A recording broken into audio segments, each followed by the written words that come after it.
Doctor ইউনূসের বিরুদ্ধে করা money laundering মামলা প্রত্যাহার।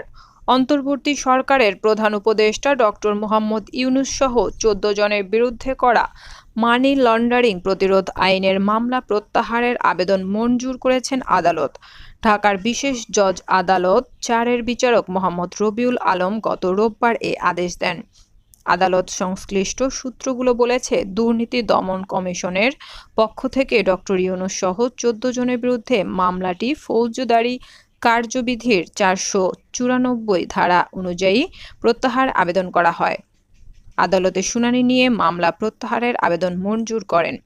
গ্রামীণ টেলিকমের কর্মীদের লভ্যাংশের ২৫ কোটি ২২ লাখ টাকা আত্মসাতের অভিযোগ করা হয় এ মামলায়। গত ১ ফেব্রুয়ারি ডক্টর ইউনূস সহ ১৪ জনের বিরুদ্ধে আদালতে অভিযোগপত্র দেয় দুদক।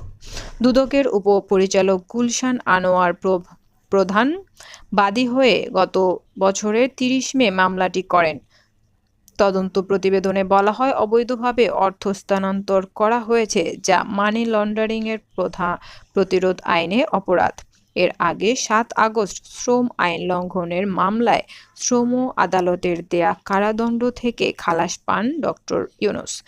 শ্রম আপিল ট্রাইব্যুনাল এ রায় দেন।